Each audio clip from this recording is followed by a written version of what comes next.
So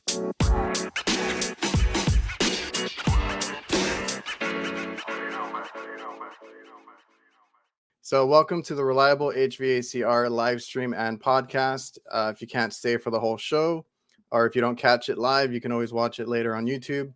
Also on podcast, wherever you listen to your podcast, it'll be uploaded soon. So today we have a very special guest. I'm pretty excited to have him on. We have none other than Mr. Veto Pro Pac himself, Roger Bouard. Let me bring him on real quick. Hey, Roger, how you doing? Hey, good, Adrian. Thanks for teeing this up and inviting me into want to have on your podcast. Much appreciated. No problem. I can't wait to get into your story and kind of like how Veto got to where it is now. I mean, everybody holds them to the highest praise of tool bags. Everybody that I know loves them. So, I have a big obsession with the Veto bags myself. And how's the weather over there with you? It is pretty hot here.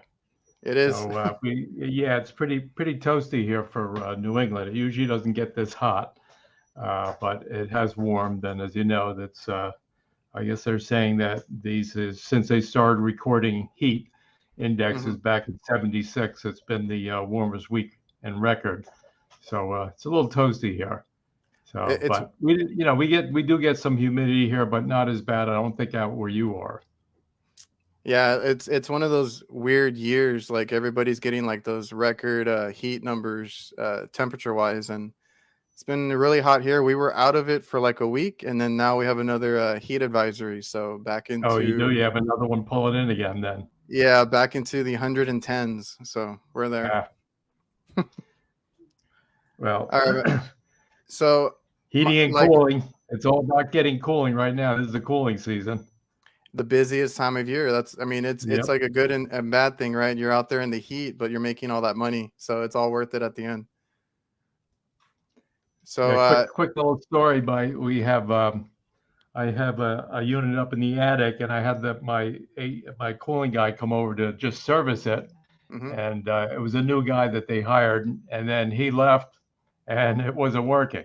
And then they had another guy come out another 3 days later, and they said, well, let's check your Freon. It might be leaking, so we'll fill it full of a extra Freon with a little bit of sealer in there. And he did that and got it pumped up, and it's worked fine. And then it stopped working last night. So you guys can call in and help me straighten it out. Yeah, I'm sure you know a lot of HVAC guys by now. I sure do.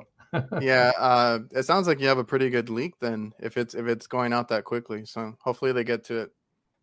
Yeah, I got to give them a holler, shout tomorrow. Yeah. Okay, so everybody knows you as, the creator, the founder of Veto Pro Pac, but you started out, I want to say, as a carpenter. Is that correct? I did. I was in college, and in one summer, I worked for a framing contractor, framing apartment buildings. And then the next summer, I had no carpentry experience, and then started doing that. And that was a big challenge, having never done that before. And then. So you learned everything on the fly. I did. And it was tough because this is in Connecticut, and there are a lot of what they call maniacs, guys from Maine that would come down to Connecticut, stay for the week because there was not a lot of work up in Maine, and then go back home for the weekend. And my first job there was it was probably about 10 below zero. So light powder snow on top of pre-poured slabs. Had to shovel those off, and then go around and snap all the lines for all the walls and the partitions. And after I did that on 4 slabs, I went over and they said, help those guys start framing up the walls and partitions. And, all right. So those guys were driving a nail in with 3 to 4 shot wax. And, it was taking me about 10 to 12 to drive a 16 penny common nail. So it was definitely a learning curve. And back then, not many people help you. That's one question. They say, well, whatever turns you on. That's the way it was.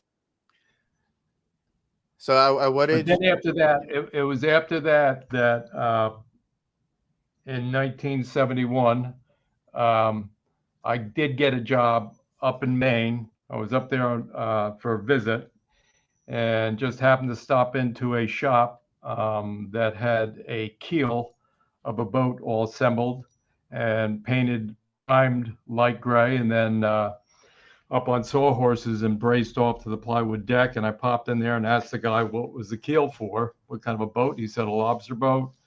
Some a bunch of questions, and then he said, after talking to him for half an hour, he said, "How'd you like to build lobster boats?" And that's what I did. So I went back to Connecticut Hmm. and came back up and built lobster boats with this guy. His name was Arno Day. He's very well known on the coast of Maine because he would design the lobster boats and build them. Oh, And okay. so it was a pretty incredible experience because it's like, how do you make a zucchini out of wood? Not like a Yeah. house where everything's, straight, plumb, and level. So that's really, that was really a very challenging job. And I look back on it, and it was a great experience from going from the lofting, which is the fine art of lofting, where you basically figure out all the molds and the shapes of the boat on the floor. And you plot this all out on the floor on a 1 foot grid drawn out by pencil and what's called station points. And you have to make all the molds for the Hmm. station points, and those get lagged onto a keel assembly. And then they all get attached with what are called rib bands from the bow all the way to the stern. And then you have to steam bend all the oak planks in a steam box so that they bend and follow the shapes of what they call rib bands. Those all get clamped to the shapes of the forward and aft rib bands. And then those all get screwed into the keel. And then you start putting the planks down at the keel and then bring them up, popping the rib bands off as you come up too. But there's a lot of detail. I could talk about it for easily for 2 hours about how you build a lobster boat, but everybody's going to fall asleep if I do that. No, that's interesting. So you went from being, from framing to helping this guy who designed and built his own boats, It and was. and all of this is just stuff you learned on the fly. And It was, yeah, there was no schooling involved. This was yeah. all, learning on the job. I never went to trade school. I do have a fine arts degree. Oh, that's I right. majored in sculpture. And so, being a carpenter, it just interested me. It was just like, wow, that's cool how they can figure out how to lay out rafters. And, and I respected guys that knew that craft and knew how to do that. It was physical. I enjoyed the physical aspects of it. I had no interest in waiting on tables working in a restaurant. And No. so it was, for me, it was going from framing to, and this is, before nail guns, and Oh, then yeah. to roofing. And, roofing's pretty brutal work, especially on hot, humid days. A lot of guys, they'll say, they start out and they'll give them a shovel and they say, okay, go up the roof, pop off the caps, and then take the shovel and start ripping the roof down. And then they'll go out to Hmm. lunch and they won't come back. They'll go like, oh my God, I can't do this. But I was not like that. It's just like anything that tradesmen that were older than me and knew more than I knew, I respected that and would just learn from them. Yeah, some guys that give you a hard time and kind of bust your chops about not giving Hmm. you information, but there were guys that also that would sincerely tell you how to do something. And then, plus all the little tricks of the trade. And Sure. so it was after building lobster boats, and it was $2.75 an hour. I was 21 years old. My rent was $70 a month, but after doing that for 3 years, I had to make more money. And when I Sure. first started working with him, and as I said, his name was Arno Day, and he's very well known on the coast of Maine. Um, he said to me, he said, Roger, he said, you'll never be happy building houses, but you'll always be happy building boats because it's like an art form. It's a lot Hmm. more complex, but there's the beauty when you're done, the beauty of the shape of the hull and the boat when you're done on that too. So it was really tough for me to tell him that I had to leave because I met this other young guy my age, and I would see him.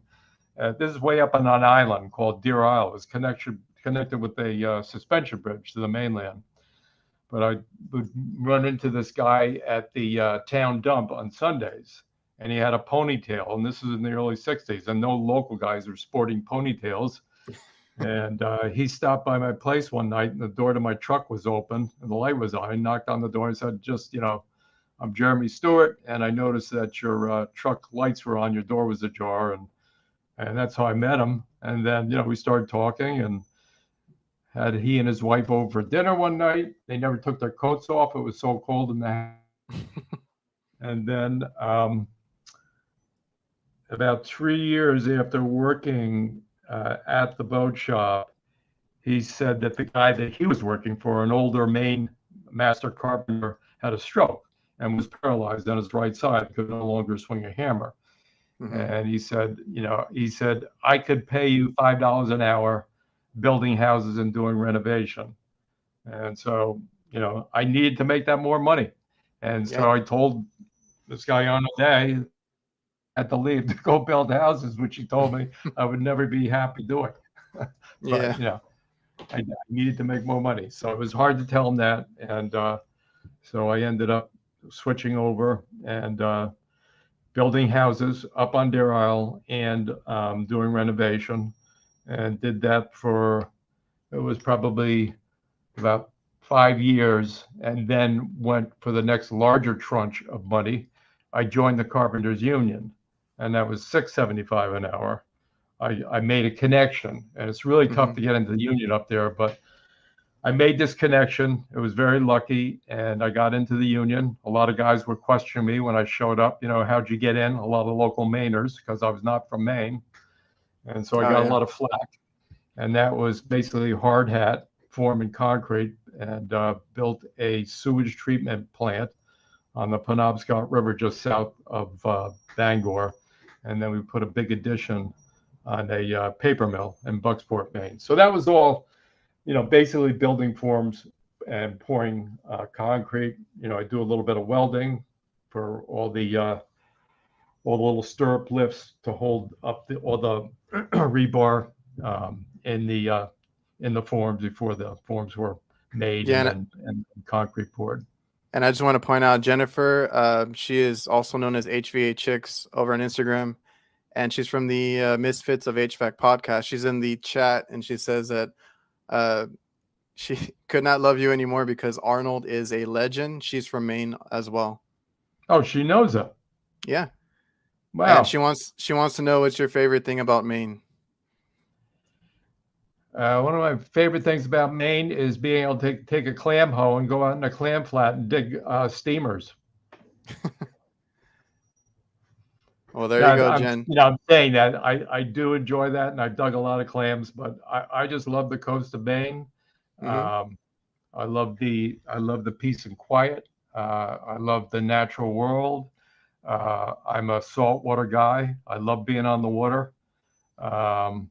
And I have a house up in Nova Scotia on the ocean, but that's a bit of a hike to get up there. Mm-hmm. And but I'm still considering the coast of Maine too. I couldn't go there because of COVID. It was locked down, couldn't cross over the border. Uh-huh. And it's the house I bought 25 years ago was a wreck with a big barn, but it's right up on a bluff overlooking the ocean at the end of a big, beautiful sand beach. And it's a little piece of heaven, but it is a hike to get up there. So, but for Jennifer, I don't know if she can hear me. I still love the coast of Maine. And mm-hmm. my old building partner, he's still building up there, and he's the premier builder now. And he has a piece of land right on a beautiful little cove that he offered to me at a buddy price. So mm-hmm. that's kind of sitting out there, and we haven't really talked seriously about it, but it is a beautiful little chunk of land it's called Fish Creek Road on Fish Creek, which is a beautiful little inlet. And you just go there, and it's so peaceful, and you hear the loons at night. So it's a pretty special place, the coast of Maine. Yeah, she says she's just excited because nobody really knows about Maine, and if you ever go out there, she said to let her know because she's She said that you'll be her best friend and this and that. She loves Veto Pro Pac as well. I mean, we all do here in the chat. So Where does she live in Maine, Adrian? I don't know. She's always talked about like the lobsters and all that stuff. I don't know. We've talked Oh about food yeah, and different things. yeah. I don't know what part of Maine she's in though. She'll Okay. probably mention it in a bit. Um, but yeah, she's saying to buy that place you're talking about. Well, the seafood, yeah, the seafood in Maine's fantastic. From digging steam. They call them steamer clams. They're soft shelled. They're usually about an inch and a half to 3 inches. And you have to be very careful when you dig them because the shells are very easy to break. Mm-hmm. And then, lobsters. And, it's the same thing in Nova Scotia. When I go to Nova Scotia, one of my neighbors is a lobster fisherman. And he'll take me out hauling lobsters. He'll take me out hand lining for haddock, pollock, or cod. And then he'll go out. He'll say, come in the house and say, Roger, he says it's going to be foggy on Thursday, and you and I are going to go out dragging for mussels under cover of fog because it's illegal to drag for mussels up in Nova Scotia now because the scalp drags tear up the bottom. But, Oh, okay. he still does it. And so I'll go out with occasionally. But the mussels, most of the mussels you get in a restaurant are grown on a rope. They're cultured and they're Mm-hmm. small. But when we pull them up, of course, when you pull them up, you've got rocks, seaweed, baby lobsters, scallops, crabs, all this stuff, and you open them up and it dumps on the deck, and you got to weed through it and pull out all the mussels, and then you big brooms to sweep everything overboard too. But boy, those mussels are good too. So I'm sure Jennifer would appreciate the mussels that come out, the natural native mussels too. But that's a big part of the coast of Maine is seafood. And, Yeah, she's like that. We drag here too at night, and she's from Naples. Naples. Oh, Mm-hmm. okay. Is that near Bangor? I wonder. Huh. I don't think I I'll know have to. Naples. No, okay. Well, Jennifer, I lived. That's anything. I lived in Bucksport, Bangor, and Deer Isle. Okay. Well, cool stuff. Yeah, I'm sure she'll let us know. Yeah, she said kind of. So I guess it is close. Sebago Lake, she said. Oh, Sebago Lake. Yeah, I know Sebago Lake. Yep. Yeah, that's kind of central Maine. Okay, gotcha. Yeah, you got a fellow, Maine person in the house. Always good to see that. So, back to what we were talking about. So you actually went to college for, you said like arts or something? Yeah, for fine arts. Yeah, and a major in sculpture. And sculpture too. So, Right. I mean, obviously, I think we had talked about this before, and you said, that wasn't going to pay well or pay enough. So you got into this just like carpentry and framing, building Yeah, boats, and then because coming out of art school, you can't make a living from artwork. Mm-hmm. It just doesn't happen like that. And so it was like, you got to make a living doing something, and it was just carpentry interested me, and I really enjoyed it. And as I said, I just really respected guys that were older and knew how to do all this, and I just sucked it up like a sponge.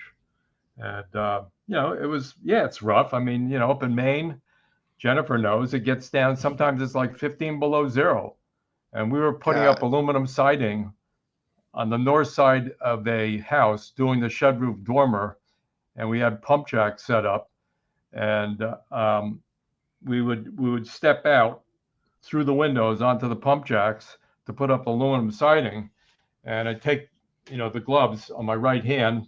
I'm right-handed, so that's my hammer hand, and with my left hand cut the two fingers and the thumb out so that you can grab your nails.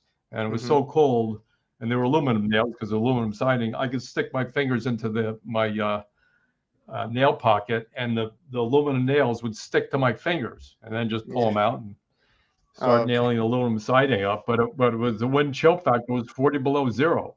It was minus 15, but it was windy on the north side of the house, 40 below zero. So we go up there and we put up probably about 4 lengths of aluminum clapboards, and then you'd have to jump back in because you couldn't move your fingers anymore. Yeah. So, but it's just you just sucked it up and you did it. It is what it was. And stripping the roof in the summertime and the heat, that was brutal, but you just did it, and that's what I did. So, um, but I just which kind of leads up to the tool bags is that when I worked as a carpenter, and as I say, this were nail guns, everything was hand nailed. Yeah. And so when we were framing, and when we built a house, we'd do it. There was 3 of us. We would do everything. Now down here in Norwalk, Connecticut, everybody's specialized. You have guys that just come in, they frame. Then you have the guys that come in and put the roof on. Then the guys that put the siding on. Then the guys that come in and insulate. And then the guys that sheetrock. The guys that tape it. We would do everything. And all of our nails were galvanized because we were near the salt water. So all of our framing nails were galvanized, and they were 16 penny commons. And everybody uses 12 penny. They're shorter by about a half of an inch. And then when we would trim with galvanized finish nails, 4 penny, 6 penny, and 8 penny. And but we would get in, we'd frame it up, put the windows in, put the siding, put the roof on, do all the fascias and the soffits. And also too, there's no compound miter saws. So where the rake board meets the fascia, that's a compound cut. And we would draw that out by hand, then cut it by hand. And with saws that you would have to sharpen by hand. Now you buy a hand saw, it gets dull, you throw it away and buy another one. Yeah. So it was very different. And but I would make all my toolboxes, and I'd made them out of wood, and I actually enjoyed making them. And I made our nail boxes too. Like, when you're framing, you get your nails in 50-pound cardboard boxes. And then, after a while, those boxes start to explode. They get wet out in the weather there, and they, start to fall apart. And then the nails are all over the place. So I had made nail boxes for the galvanized common framing nails. And then I made nail boxes for all the finished nails. And then I made my toolboxes. And I enjoyed making them. And I started making them when I was in the boat shop. And interestingly enough, the ones that were in the boat shop, the handle was a center panel. So it was a piece of 1/2-inch plywood, and that would be cut out with the loop, almost like the Veto Pro Pac handle, and then a cutout so you could grab it. So that gave you the partition to divide the bag and the handle. Whereas the building houses, the toolboxes were made with, you could use a broomstick, you could use a closet pole, or you could find a nice branch that had a nice sweep in it, peel the bark off it, and then that branch could become the handle, or you could cut it out with the jigsaw or handsaw with a nice radius, and then with a file around the edges over, sand it. And so it was, making. And then when I was in Union, I made a replica of what they call the Kennedy box. The Kennedy box was a steel toolbox, and it had a knockout for a framing square. And for HVAC techs not know it or don't know it, but on a framing square, you have a 16-inch leg, and then you have the 24-inch leg. And so the 24-inch leg would fit down into the steel box, and there was a knockout. You take a screwdriver and knock it out so that the 16-inch leg stuck up through the hole. And so I made a Kennedy box out of wood, and that was got a lot of crazy comments. Why the hell did you make the box out of wood? You can buy them; they're made out of metal. And I said, no, I just wanted to make one. And so that was kind of like, something that I enjoyed doing on that. So you made them for yourself or for everybody there, or? No, I just made them for myself. And they just, they just saw you, made some comments about it. They did. Yep. They just made some comments about it, and some guys made some very primitive toolboxes that were very basic, and mine were a little more involved, and had slots for things, like on the boat building um, toolboxes that I made. I would take a board that would screw to the internal piece of plywood that became the handle. Mm-hmm. And then you would it's called dado. You dado it out for the width of your chisels. So a dado is when if you cut into a board that was 3/4 of an inch thick, and you cut a dado that's an inch wide by 1/4 of an inch deep, so that the blade of your 1-inch chisel would fit right down in there and stand up vertically. And then if you had an inch, a 3/4 inch chisel, you cut a dado that was 3/4 of an inch. And then a 1/2 inch would be a 1/2 inch dado, and up to a 2-inch dado for a 2-inch wide chisel. So that way you can store all your hand tools vertically in there. Gotcha. So, but the kind of the kicker where Veto kind of came from was after living in Maine for a little over 10 years, I went through a divorce and moved to New York City, and to pursue my art career and get away from some, just the kind of being in Maine for a while, and then the divorce kind of emotionally threw me off, and so moved to New York City. Had an opportunity for a place and lived on the Lower East Side, which is a pretty rough, tumble place, and I sold my place up in Maine, and I got a job with Bouard Construction out of Howard Beach, Queens, doing loft renovation in an area called Soho, and carpenters in New York City, they really don't work with wood. They work with steel studs. They're mostly steel studs and sheetrockers.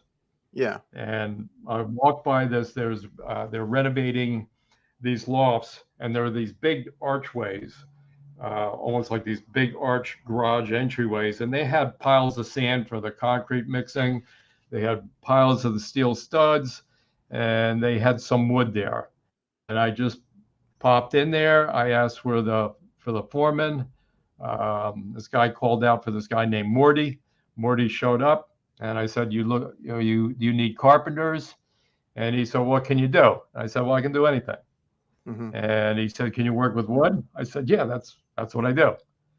And he said, "Well, we have these pine boards over here. They were 1x10, number 3 pine. Number 3 pine, you get a lot of knots that are literally dropped out. It's pretty ratty wood as opposed to like number 2. The knots don't usually drop out at number 2." And he said, "Okay," he said, "I need to have wooden sills cut into all the windows, because what they did is they tore out all the walls right down to the brick walls on the interior, and they came out about, I don't know, 6 inches, and studded up steel walls, and then they would sheetrock them, and you had the returning into the windows, but they wanted a wooden sill." And so, I don't know, he said something like, "All right, $10 an hour." I said, "How about 15?" And he said, "That's $10 an hour." I said, "Well, how about 15?" He said, I said, "Okay, I'll work for a week, and then we'll talk at the end of the week." So he said, "There's the pine there." He said, "Make the sills on all the windows." And so that's what I did. And of course, all the returns weren't parallel; they were off a bit, so they all had to be scribed in. And then I just rounded the edges as they came out. That's called softening the edges. So you break the sharp edge of a board, and sanded them down and did those. And, at the end of the week, he said, "All right, I'll pay you 15. These are beautiful." So that was, working as a carpenter in New York was completely different than working as a carpenter in Maine. Oh, okay. And so that's, moving to New York and doing that. Is that when you started the Veto? Because there was a bag, or I don't know if it's a toolbox that you told me about. That's kind of the first one that you started, where you had your vertical tools, like you mentioned. Well, that was what happened, Adrian, was, and all of a sudden, that first job, it was fairly close, and I could walk to it from where I was living. It was called Bond Street, between Bowery and Lafayette. and I could walk there, and I'd walk there with my wooden toolbox on my shoulder. Oh, okay. And it was about, I don't know, 6 or 8 blocks away. And then a couple of times I had to take the subway as we started to move around to other job locations. And getting on and off the subway with a wooden toolbox was very challenging. You know, you jab somebody with a framing square sticking out of there, you get shot. So it was like, this isn't working. And Yeah. so I went down to Canal Street, and there was about 4 hardware stores down on Canal Street, and one of them was called Tunnel Supply. And I walked in there, and this would have been like 1981. And I walked in there, and there were not a lot of soft side bags on the market. And the one that I got was like a canvas mason's bag. So it was like 10-ounce cotton canvas. It had vinyl stitched on the bottom, and it returned up about 4 inches.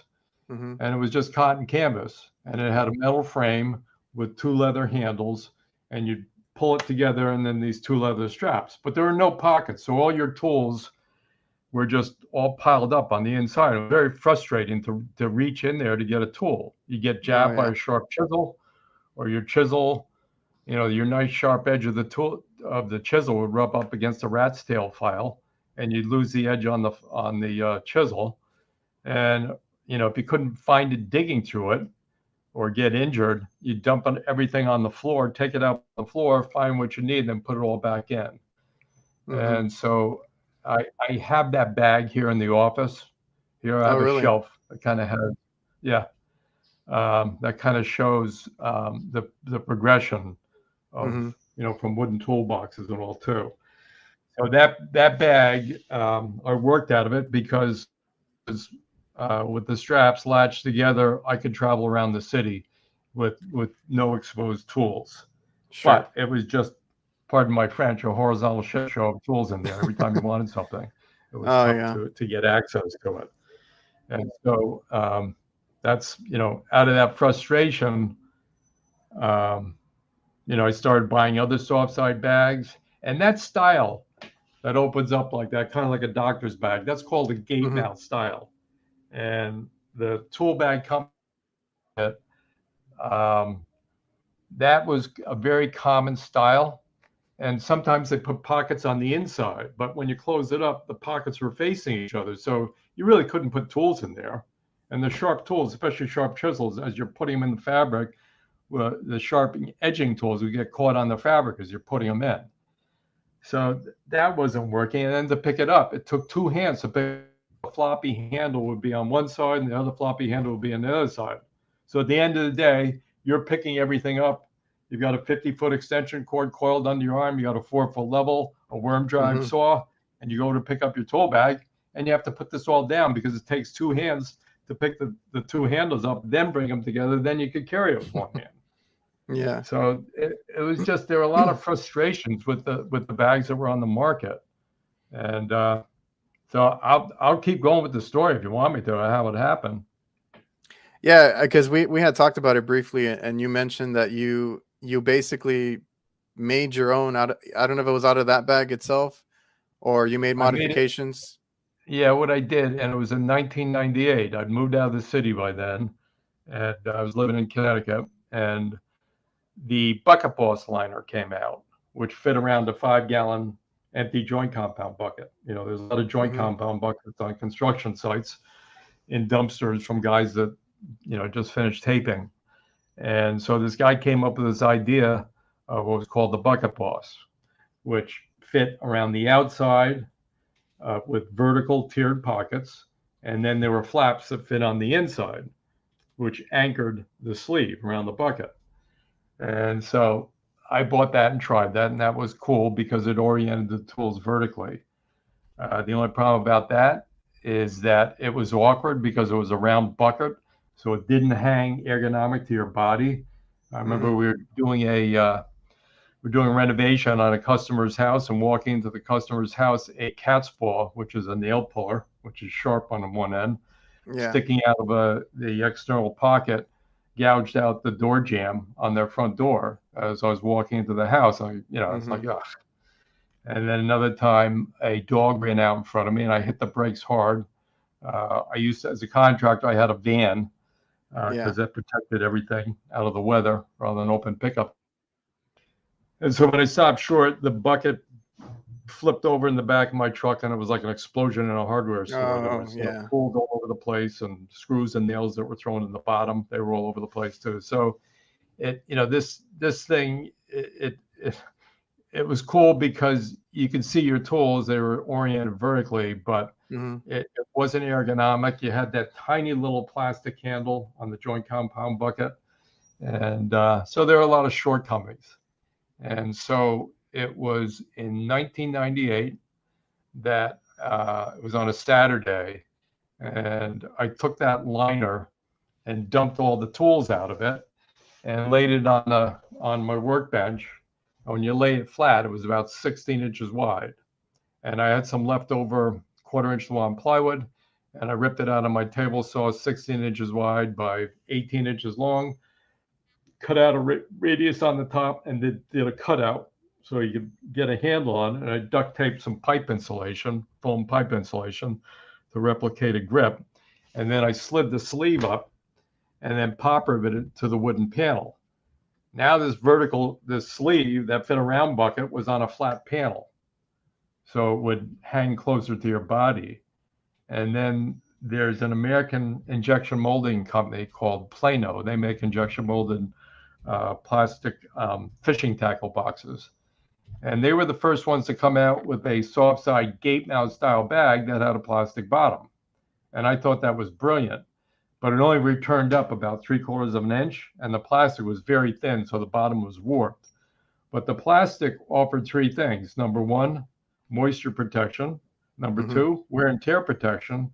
And then number three, stability to a loaded tool bag. So I bought it just because of the plastic bottom, but it was just a standard gate mount style. Yeah. And so I took that and cut the zippers and the handles off, and just left probably about, I don't know, about 3 or 4 inches of fabric riveted to the plastic or stitched to the plastic base. And Hmm. then this panel, plywood panel with the bucket boss liner now attached to it, dropped that into the bottom of that. And then with hand clamps, pinched it, drilled holes through it, and put pop rivets to anchor this panel to the cutoff gate mouth style bag with the plastic bottom. And that gave a bottom to this thing that I made on Oh, that. okay. So So you put that together. You started using it at work. Were the other guys impressed, or just more negative comments? no, we were doing a high-end kitchen renovation, and on Friday, the guys came in and put the brand new granite countertops in. And I Hmm. told the customers, I said, you can put away your hot plates and cook in the kitchen this weekend. We'll be back to put all the cabinet and drawer pulls on. And so this was in May, because I remember it was a first nice warm day, you could wear a t-shirt. And I made this thing on the weekend, and it was Monday morning, and I showed up with it, filled up with tools, and walked Hmm. in. And the guy said, "What the hell's that?" I said, "This is my new tool bag." And I stood it up on the brand new granite countertops, and it wouldn't stand up perfectly. It would kind of lean over. So I leaned it against the new Sub-Zero, Sure. and I had my coffee, and we folded up all of our tarps and our tools and put them away in a pantry. And the two guys that were helping, kind of busting my chops about it, laughing at it. And I said, "Yeah, you guys are laughing at this." I said, "But you guys are digging through your gate mouth style bags. You're getting jabbed by sharp chisels. You're hearing heavy metal music crashing in your head. I'm hearing classical music. The birds are chirping. I can sip my coffee, and I can just select the tool."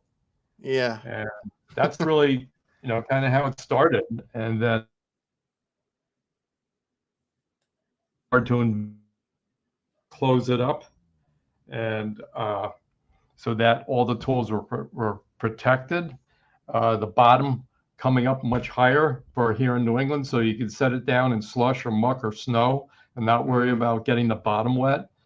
Having an injection molded handle with a nice, solid rubber over molded grip, so it gave you a positive connection to a loaded tool bag instead of these floppy fabric webbed handles.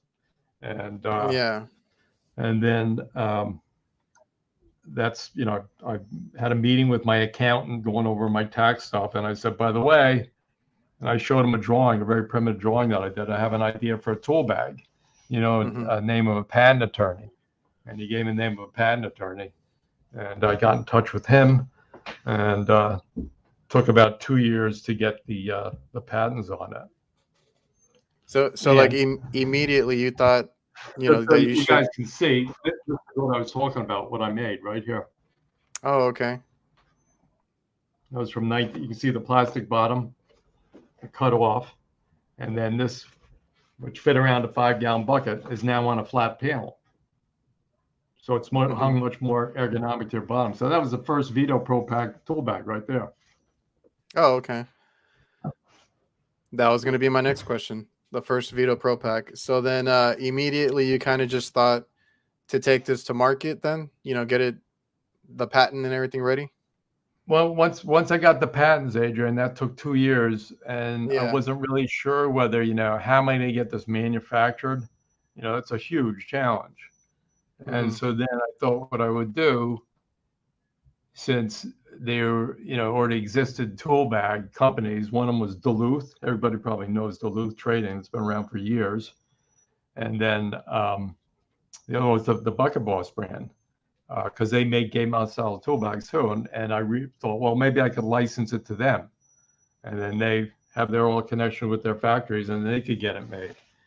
But they turned it down because to make injection molded parts, you have what's called a tooling. And these are big blocks of steel that get cored out, and then they get bolted into an injection molding machine. They come together, and hot plastic gets injected in there. They cool, they open up, the part pops out. The toolings are very expensive. And the bag that I designed, it had 3 toolings, one for the base, one for the handle, and one for the overmolded rubber grip.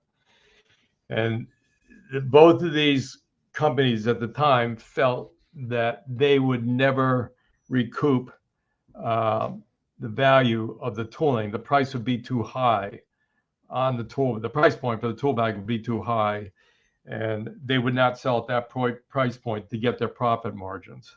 And so I basically got rejected. Most tool bags at the time were like $29.95.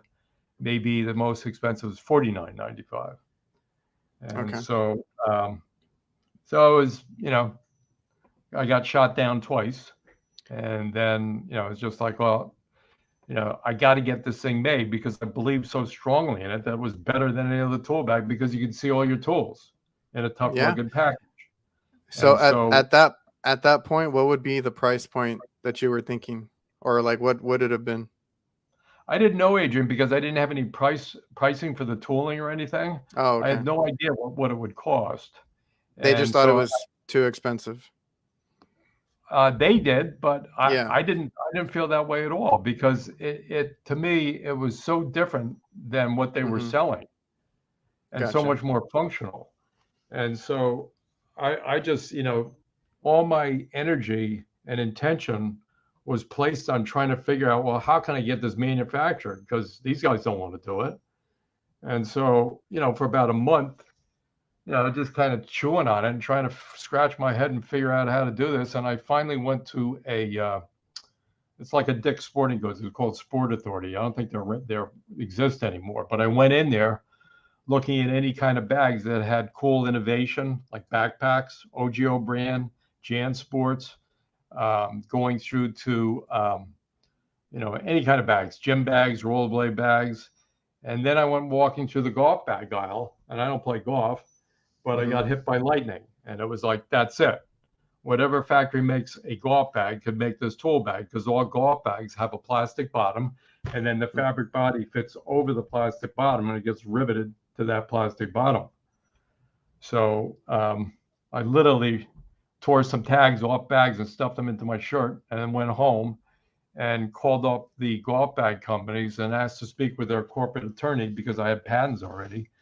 Okay. And asked if there was any way that there was a source or a connection to a factory in China that made golf bags, because they used to make golf bags in the US, but they weren't making golf bags anymore over there or in the US. It all moved to China. And that's major brands too: Titleist, Callaway, TaylorMade, Ping, OGO. So anyways, the corporate attorney for TaylorMade was a woman, and she called me back 2 days later, and she said, Roger, I have a name for you.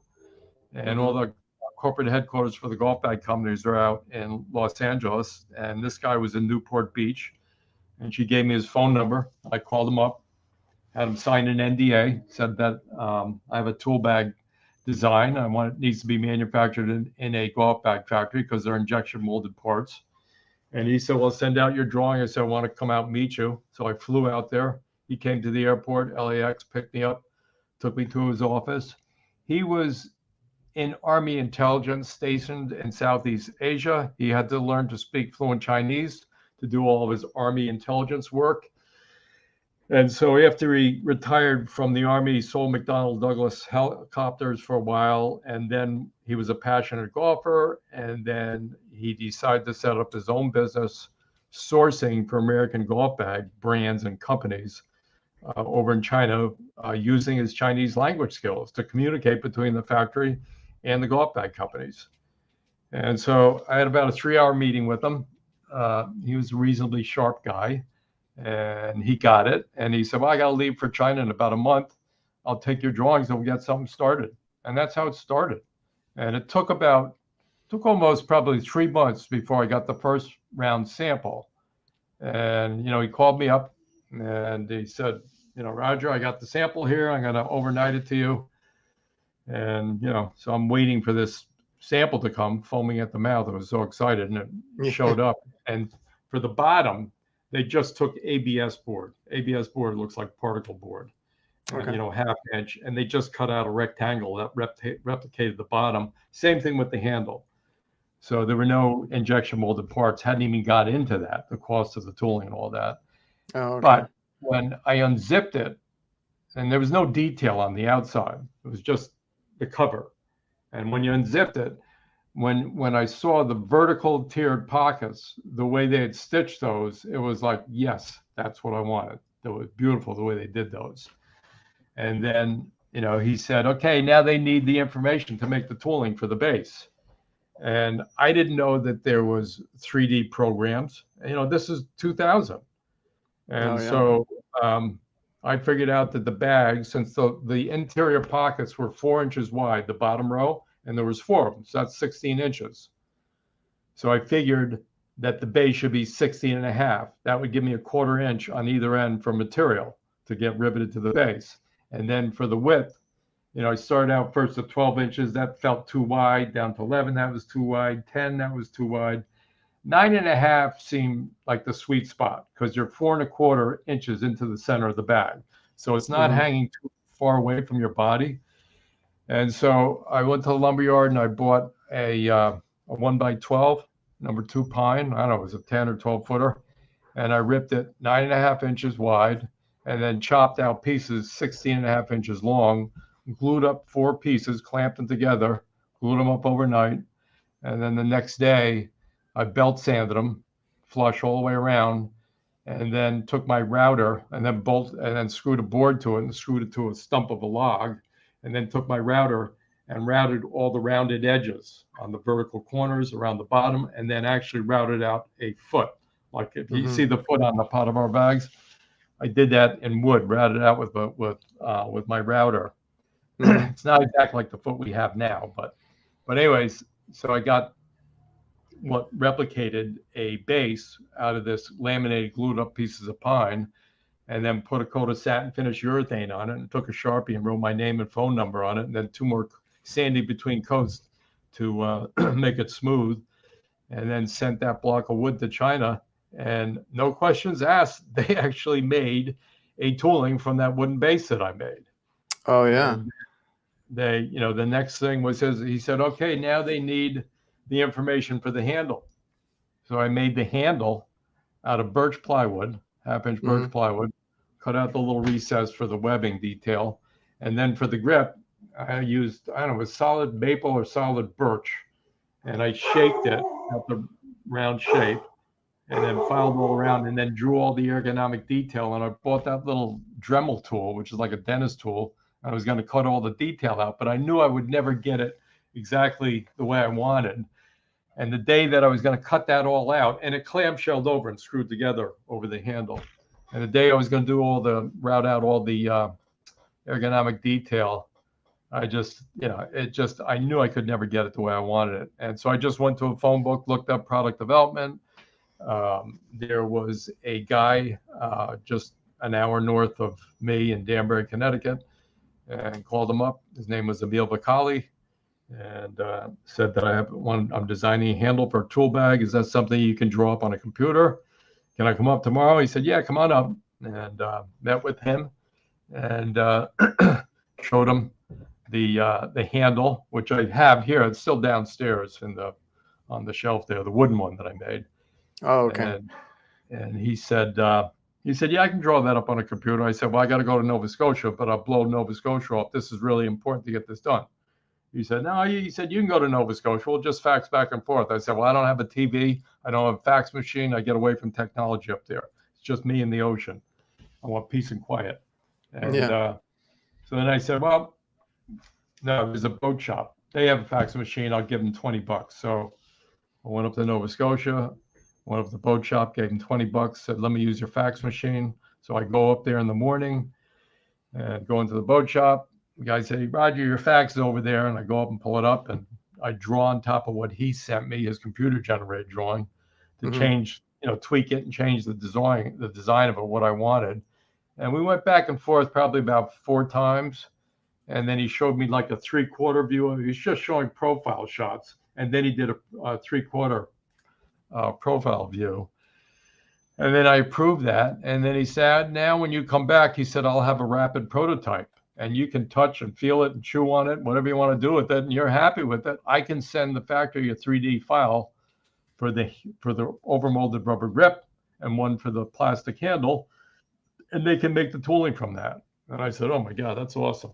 So I was just flying by the seat of my pants, Adrian, doing this, and it was just, I believe so strongly in it that it was better than any other tool bag out there for quick and easy access. And I was so sick of digging through these tool bags and spend 15 minutes digging around my truck looking for a tool.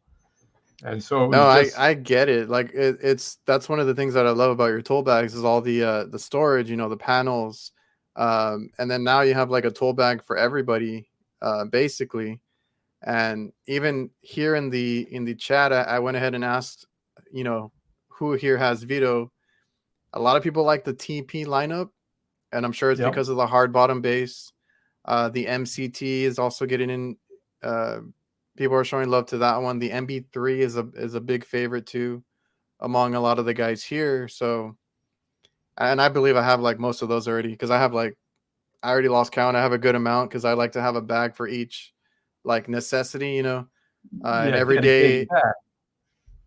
Yeah, everyday bag. I have an install bag. I have like I love the tote bags, to carry, big parts, motors, things like that. So, and Logan, I appreciate the super chat, man. Let me go through the chat real quick. So that first Veto bag that's the one that kind of made up yourself, and then you had them like manufacture that same one. Yeah, that was the Model XL. It was the very first one. So the bottom. Okay, so Model XL was the first Veto. Yeah, the Model XL. We still manufacture it. Still exists. Sure. And that's that was the body fabric was brown with black and gray trim. And after they made the tooling, they said now it's time for you to go to China and do all the finish, the details. And it was 3 trips to China to design the XL. And so I get a sample. I take it back to the hotel room. I stayed at this golf resort out in the middle of nowhere. So I go back, the car would pick us up, take us to the factory in the morning.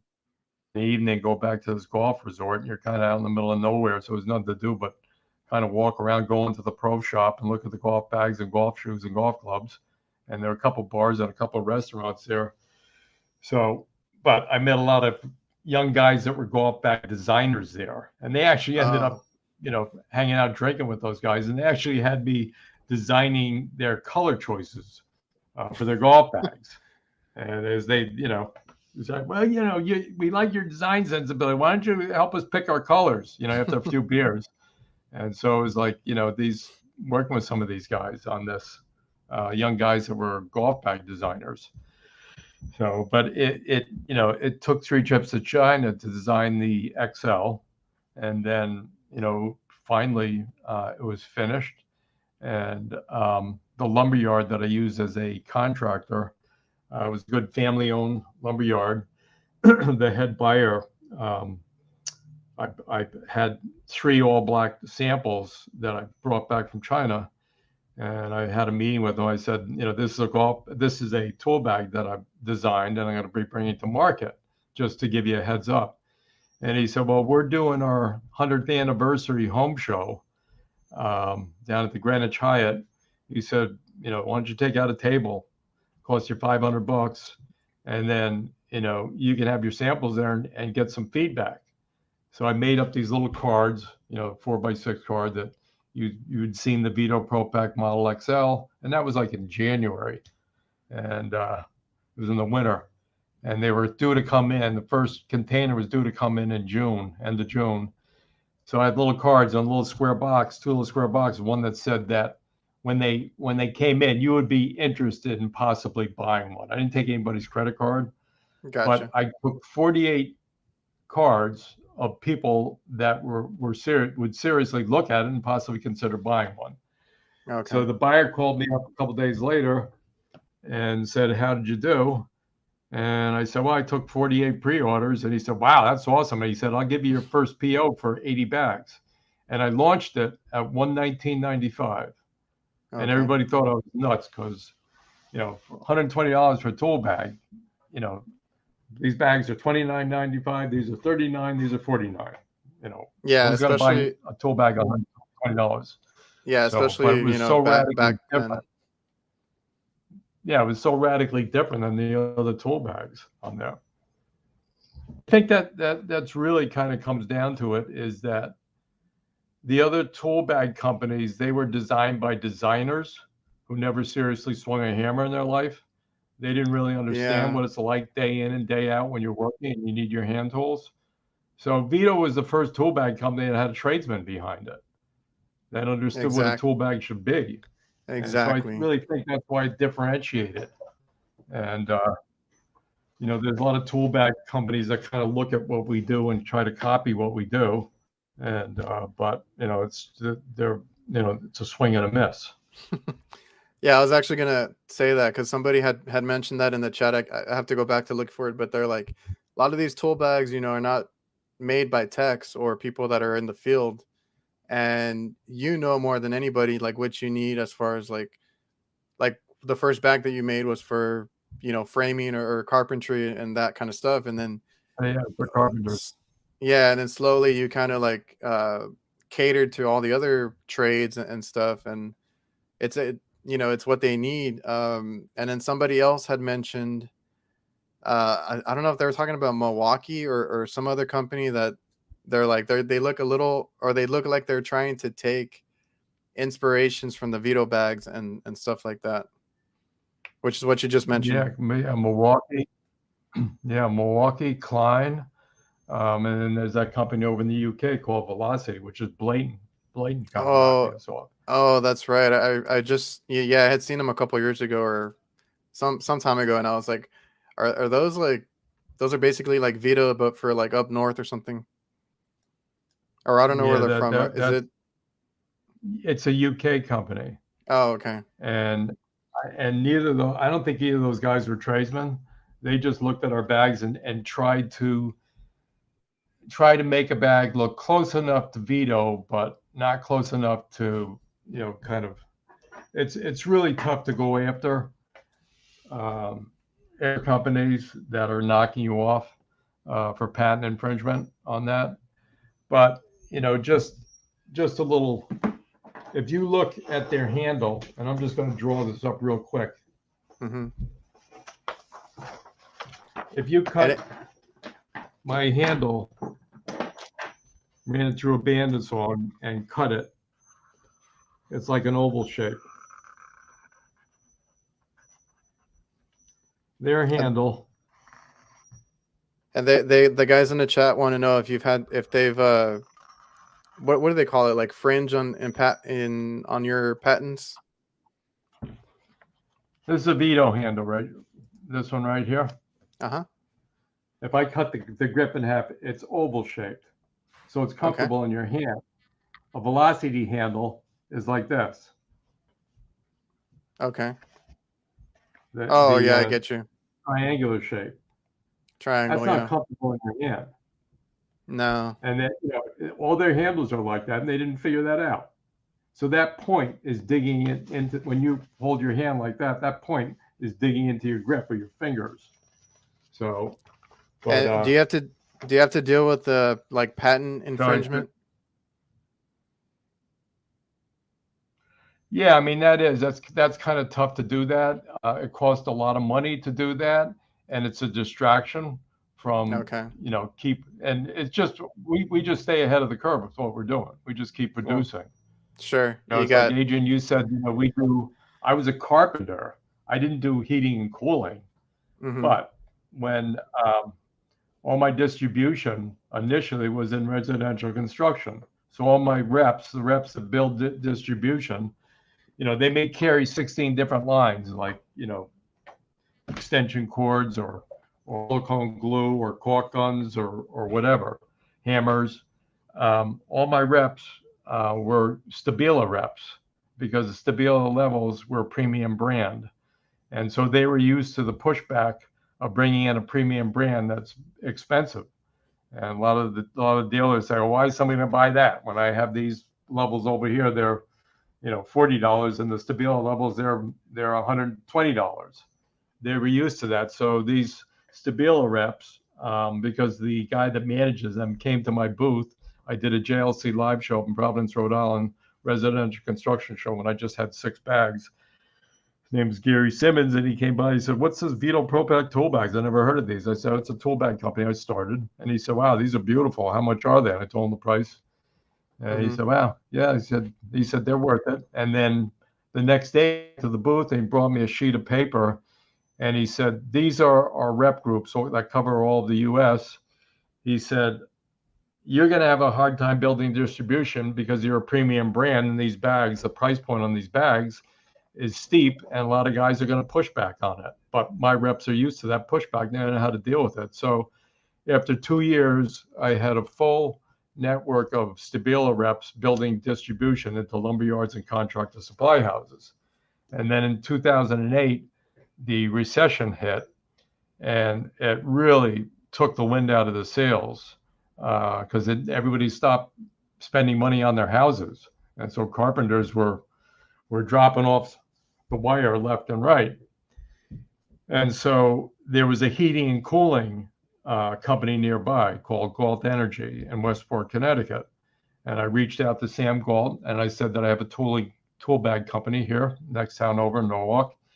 I'd like to meet with his techs and see their tool bags and have them pick a bag out of my lineup and work out of them for about a month. And then I would go out on service calls with them to understand how they need to work. And he said, "Yeah, it's great. That's a good idea." And I did that. And so they had, the propane guys, gas guys, oil guys, and then the cooling guys. And they had 24 different techs, and they were all working out of like Husky brand, CLC, no name brands. And I had them dump all their tools out, pick a bag out of my lineup, and then fill the Veto bag up and go to work with them. And I would pick 2 guys a week. I go over there at 7:30 in the morning and go out on service calls with their heating and cooling techs, understand how they worked. And after I understood it, the only thing that was really different was that the pockets weren't big enough to accommodate the meters that they would use.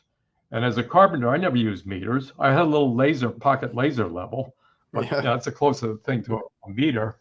So I went to China and spent 5 weeks there right through Christmas and the LC, keeping the same tool pocket layout on the front, because carpenter's tools and HVAC tools, like chisels, screwdrivers, channel locks, vice grips, wrenches, that stuff's all the kind of is the same, and it all fits in those front pockets. But on the back side, on the lower pockets, I had those made out of neoprene, which is a stretchy material. And so that would accommodate whatever size field piece, or whatever size meter you're using, whether it's a clamp meter, multimeter, whatever. And so the LC changed the backside of the pocket. So the LC became the Tech LC, and the XL became the Tech XL, and then the XLT, which was a laptop / tool bag, and then the LT, which was a pure laptop bag, and then the MB, and then the TP3.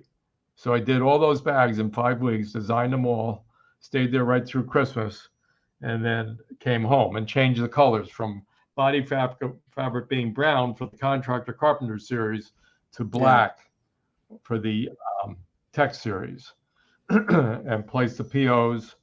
And then we did a heating and cooling trade show down in Annapolis, Maryland. A heating and cooling rep agency came by that covered the mid-Atlantic. They were impressed with the bags, said they'd like to carry the line. We put together an agreement, signed the deal, and then they offered to put together a full rep network in the heating and cooling market throughout the U.S. And that took 2 years to do that, of AAA rated rep agencies. And then that got us into heating and cooling. And the heating and cooling thing, which is great about that, is number one, you guys don't really wear like a carpenter, wear a tool belt. You guys use tool bags. And carpenter doesn't usually use a tool bag. He'll keep a tool bag in the truck, but he's not, very rarely brings it on the job. He'll feed out of the tool bag to fill up his tool apron if he's framing or if he's doing trim work. And also too, is that heating and cooling is pretty much recession proof, because when your air conditioner goes down, you don't care what it costs, you're going to get it fixed. Or same thing with the heat. When you lose your heat, you gotta whatever that costs, you want that heat back on in the middle of winter on that too. So that's kind of how it got into those markets. Yeah, that's awesome. So like after your first line, you went into the heating and cooling side, and then that's cool that you went to actually work with these guys or tag along, to see how they work. That's what I think sets you apart too. I even went on some installs, and I went on some. Yeah, I did. I went on some installs, and I went on some removals. It was sledgehammer smashing up the oil burners and all. So it was just, kind of seeing what these guys. I love to work, but I like to know where my tools are. And so it's just like, it's I enjoyed going out with these guys, seeing how they work, and all the things that they do, tuning up the oil burner and checking the condensers and and the air handlers and all that too. So it was just, I kind of knew what you guys did, but I never really stayed there while you were doing it and concentrate on what you're doing and how you were doing. And it's quite technical compared to carpentry. Oh, that's awesome. So that gave me enough knowledge to kind of understand, what I would do with changing the heating and coolant to the Tech series.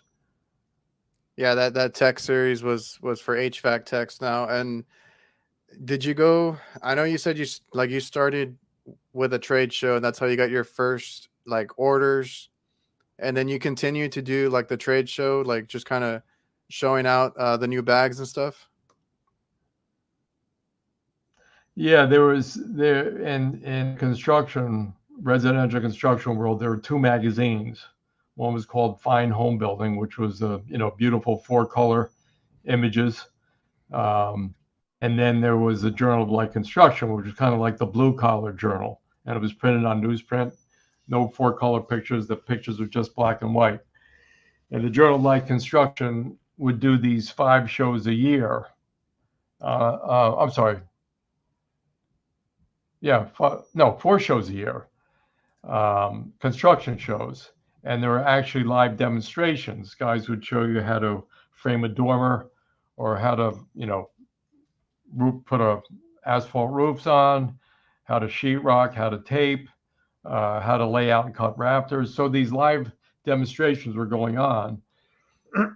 And I subscribed to both magazines. And so the Journal of Light Construction show was called JLC Live. I think that's, because those live demonstrations, sawdust was flying all over the place. And that was my first trade show. And I went to a sawmill, bought a piece of waney edged oak for make a table with splayed legs.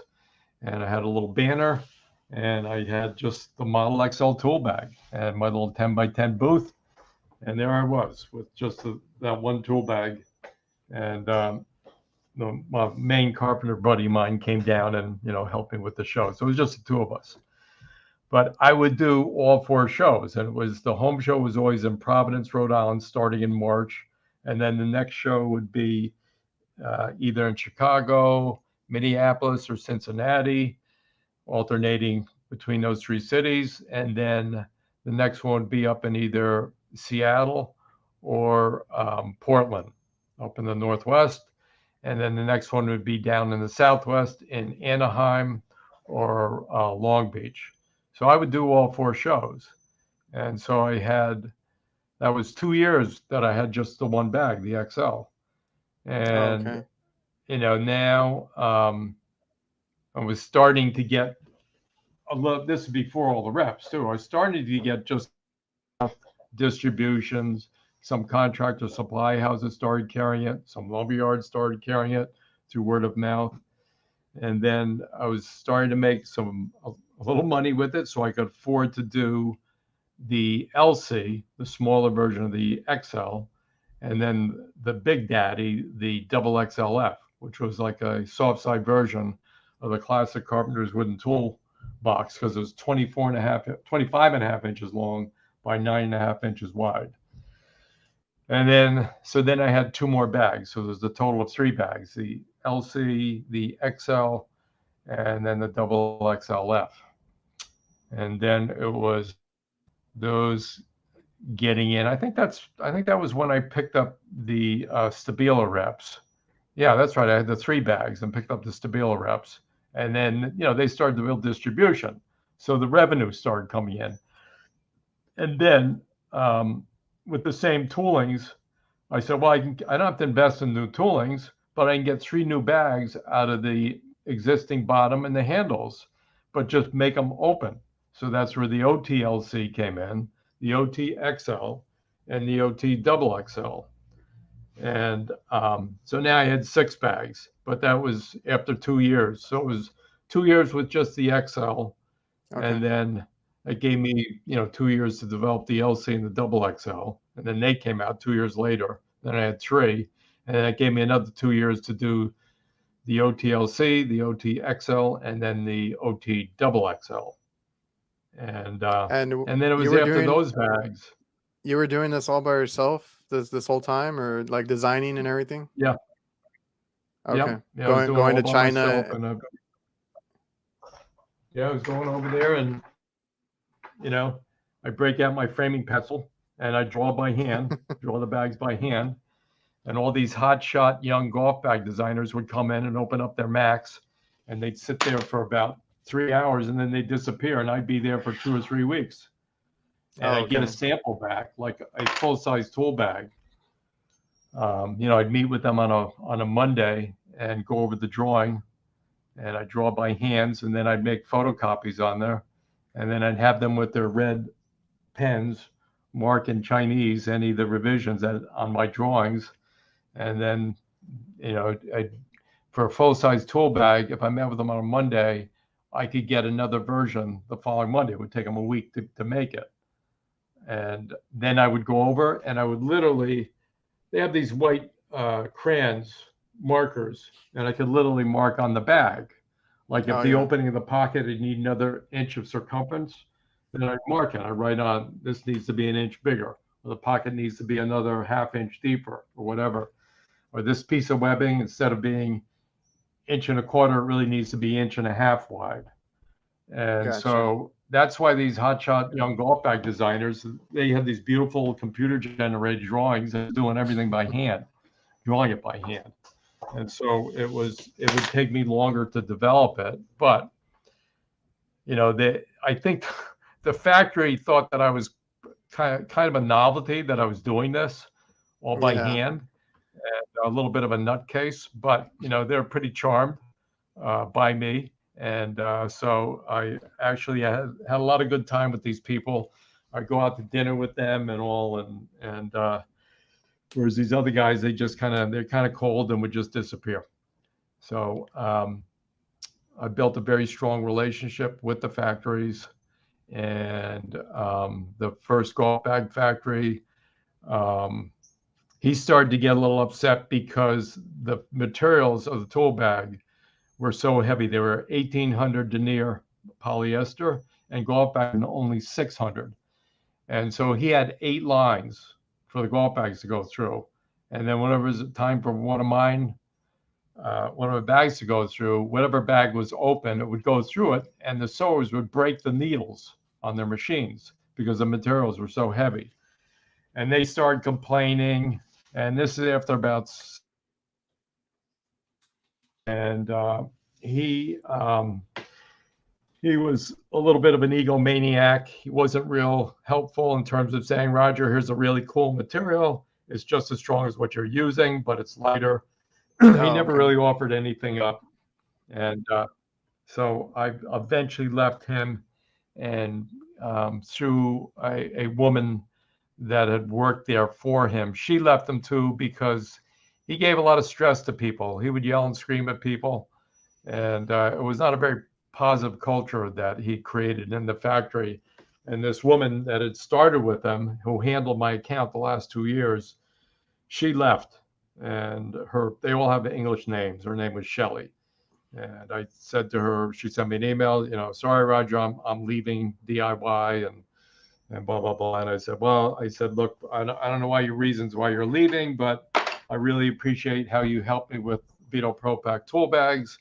And I consider you a friend. I hope we stay in touch. 2 months later, she called me up. She said that she was at this other factory.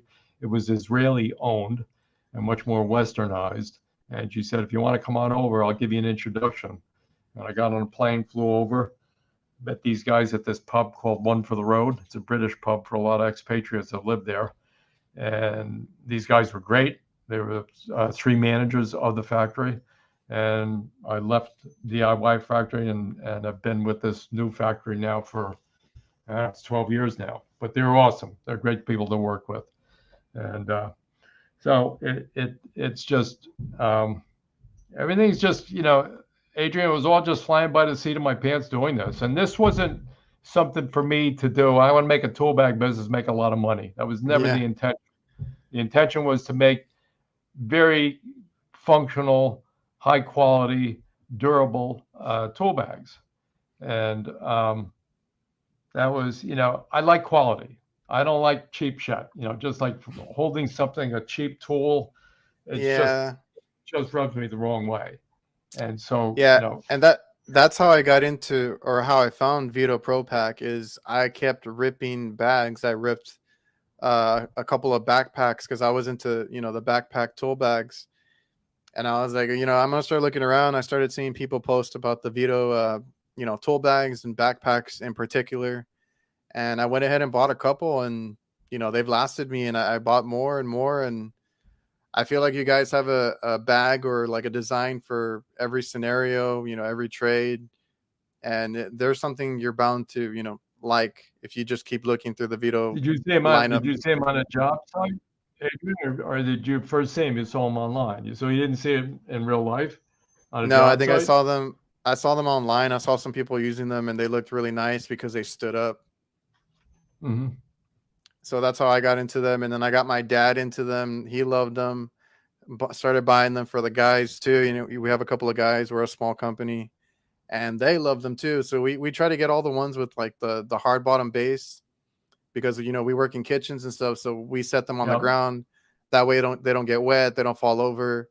And me on the roof, I'll hang Yep. it with the hook. All that stuff. That's great. I do have a question though. How did you come up with the name Veto Pro Pac?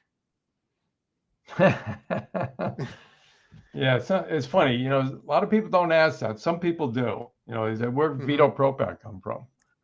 And I was thinking about, well, you got to have a name for this. And I was first thinking of like, black bear bags or kind of testosterone loaded name. Yeah. And it was one very early Saturday morning when my head was clear, staring at the ceilings while still laying in bed. Thinking, what am I going to call this? And I just started thinking, well, it orients the tools vertically. It's a big Okay. deal. So that's vertical tool Oh, orientation, I vertical see where you're tool going. organization. Got you. They're protected and they're packed and they're ready to go to work. So I started saying, okay, Veto, vertical tool organization, Veto tool orientation, vertical tool orientation, and then it just came Veto Pro Pac. Which is called an acronym, where you Yeah. shorten it down. And in the newspaper, when you see, the Congress vetoes this bill or the president vetoes this bill, that I get a little extra marketing bump because everybody calls it my veto now. And so, Gotcha. and there was a little kind of quirky to it, and it Yeah. was a little almost like a little poetry, Veto Pro Pac, or a little kind of rhyming thing going on. So it was weird, quirky, and I just I said, yeah, that works. Um, and that's really where it came from. And some guys say, who designed those? Your Uncle Vito? And I said, no, it's not VITO, it's VETO. Yeah. No, that's actually really great because like when I when you hear Veto Pro Pac or when you see Veto, you don't forget that name. Like I really didn't forget that name, so it kind of stuck with me, and then like I started seeing it more and more. So like I said, I saw them online, and I actually like my supply house only had like the CLC tool bags for the longest time. I'm so happy that now Really? they really don't have any. They still have a little bit, but it's all Veto on the shelves. They have a bunch of like behind the counter. It's all Veto Pro Pac. I'm so happy to see that now because Is it really people, now? yeah, and it's really cool to see because like I said, they were really just carrying that one bag, and those are the ones that I had before. I didn't want to mention any names, but that's the one that I had before that kept ripping on me, and I had trouble with them. I tried like 3 or 4 different styles from them, and then I finally got like the Tech MC, the backpack, and the MB2, and I really love those bags. Yeah. So they've been great. Like you said, they stand up, they're vertical, and I've never seen a tool bag as far as like quality wise that's made like that, where it's like you can tell it'll last, you can throw it around. I have an old MB3 that I've beat up, it still works fine. They're built to last. Yeah, that was the intention. Was we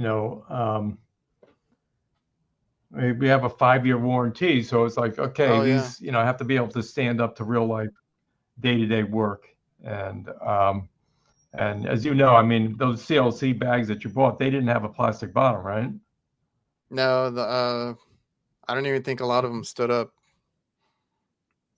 Yeah, yeah, because that was there were really no bags that had a plastic bottom until that company No. Plano came out. But that they never really got into the tool bags. They just had that one bag. But I thought it was brilliant that they put a plastic bottom. It was not very thick plastic, so the bottom was warped and it didn't return up on the sides.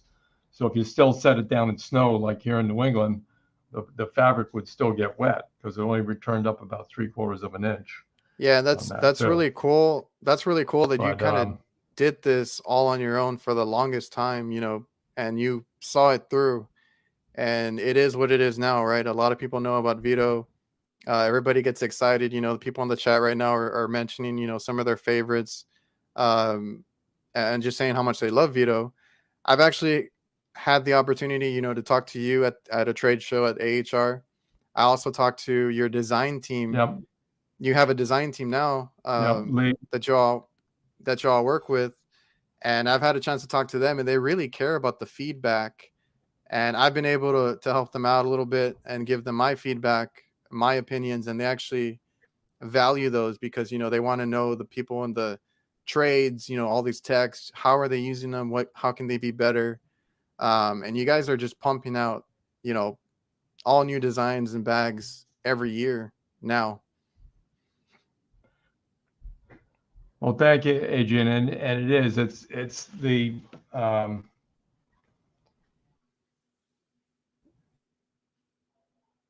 various tradesmen. There's so many different trades, and there's trades that we're not even in yet. It's like I could do a welder's bag. With all the wind energy and these wind towers now that they're putting up, like wind technicians that have to service the wind turbines. We can do a wind turbine technician bag. I mean, it's endless. Oh yeah. What you can do on that too. So it's like reaching out to that are in the field that take their trade seriously and know what they're doing. We love that open door communication with you guys, understanding how you work, what you like, your ideas about things. Well, what about this or what about that? Generally it can take, depending on the size of the product, it could take 6 months to 2 years, maybe sometimes 3 years to develop a product, depending on what it is. And in that process of developing, you have the initial concept and drawings, and in the process of developing it changes over time. And feedback that we get from you guys in the field, of course, each field, everybody's different. Everybody's works slightly different, and our challenge is to take that information and what makes sense and has the most universal appeal. And I'll never forget this guy. This is early on. I think I probably had just had the one tool bag. And this guy reached out. I can't remember if it was an email or phone call. And he sent me a picture, and he took all of his tools out and laid them on the kitchen table on a drop cloth. And he said, "Can you make a bag that each one of my tools would fit in one of these pockets?" I said, "You can't do that." I said, "Those are your tools. Somebody's got to have different tools than you have. We can't make a bag that fits each one of your individual tools on that." So it's that's our challenge, is to take information that we understand on our own, and also feedback from you guys, and then filter that, and then kind of what has the most universal appeal moving forward. But Adrian, it's like you get up in the morning, you go to work, and you have you and all the thousands of tradesmen around the world, and they go to work and whatever they're doing, and they have tools. And a mason is going to have 4-pound lump hammers, digging bars, trowels, all that stuff. That stuff doesn't really, that would store like in a tote, whereas the hand tools that you use are much more delicate than what a mason would use. So there are unique situations depending on what you do and how they work. And it's understanding those situations and how you need to store, carry, and access your tools to do what you do. And so that's really, kind of where we are at, is trying to figure that out and then make it so that your daily work routine, to be able to store your tools, carry your tools, or transport them and access them, is kind of the 3 pillars of designing the tool bag. And then I always kind of like 4. Number 1 is, what does this do? What's the purpose of this? And once we understand, saturate it with functionality. Number 2, I'm a stickler for quality. These bags are handmade. They're not made by robots. And the factory that we work with, they have very good capabilities of making quality soft goods. Number 3, which comes under the category of quality, is that the materials They're good quality materials, able to stand up to the abuse in the field, the daily abuse in the field. So they're good quality materials. And then number 4 is that the bags have a professional, rugged, timeless look to them. So Mm-hmm. that the bags, like for me, the Home Depot bags, I call them Home Cheapo bags. They're Yeah. black and red with white thread. And, it just does not look like a professional bag. It just looks like, a weekend warrior bag. And so it's basically those 4 things that I was doing intuitively that they wanted me to write in our catalog from last year, to break it down. I broke it down those 4 things, but I was just doing it intuitively. I wasn't thinking, okay, there's these 4. Yeah. That's really kind of And going into it to make it what it is. and there's some guys in the chat right now that are asking it. They're waiting on the MB5B, which is that small backpack. A lot of people are excited for that one. Yep. Do you know Yep. when that's coming out? That is, I don't have an exact date on that. That might possibly be in either the fall or the spring. Gotcha. Um, I, I checked with my team now that are designing a lot of this stuff. Yeah. So they do these beautiful computer generated drawings, and so they can make it happen a lot quicker than I can now. Yeah, I think I had asked them. I think they were trying to do like a late summer or maybe early fall. We'll see when that comes out. Um, a lot of guys are Yeah, waiting on good. those were at the trade show, and I was pretty excited about those too. Yeah, that's right. We had them there. Yeah, you saw them there on that.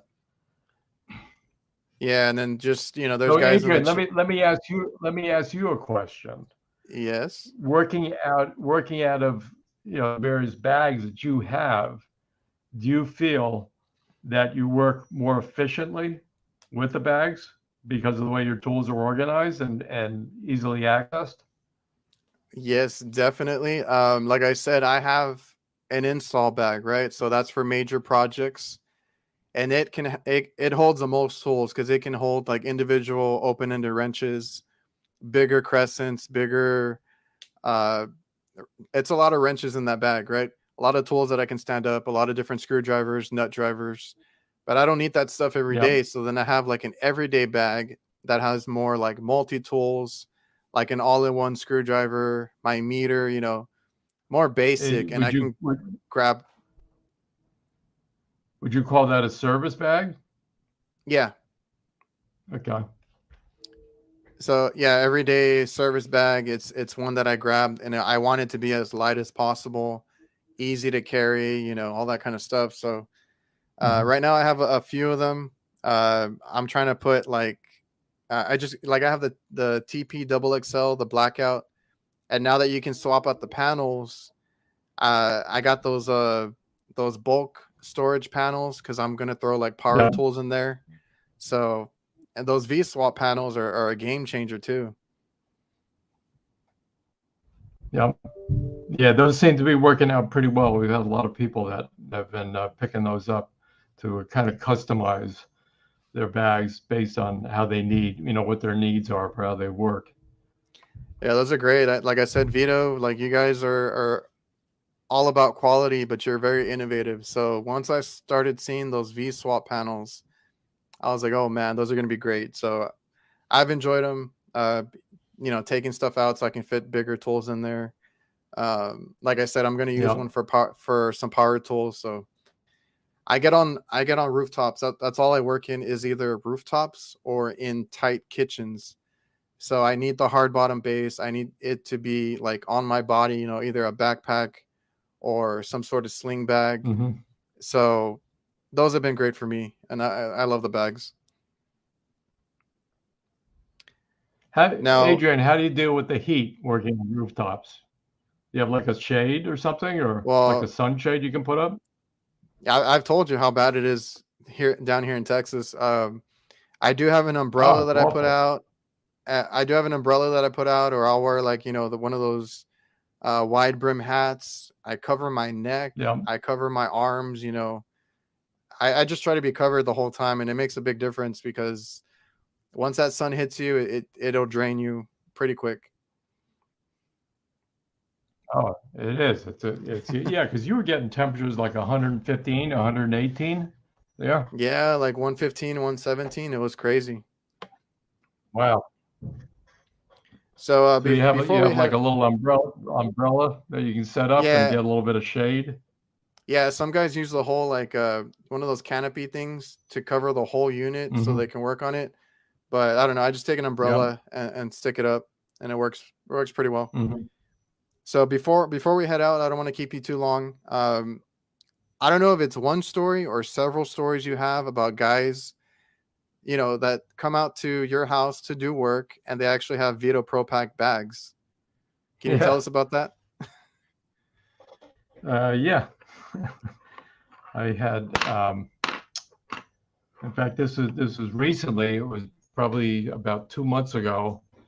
I came back from the gym and I was in the kitchen and making my lunch, and which is pretty involved. I eat pretty healthy food. I love this yeah, salad. It takes me about a half an hour, but there's a lot of protein in there too: tuna fish, hard-boiled eggs, avocado, kidney beans or cannelloni beans. Very involved, but it's delicious. But anyway, my wife said that the gasket on the clothes washing machine wasn't sealing right. It needed to be replaced, and that appliance tech was coming over. And I said this morning. She said yes this morning. So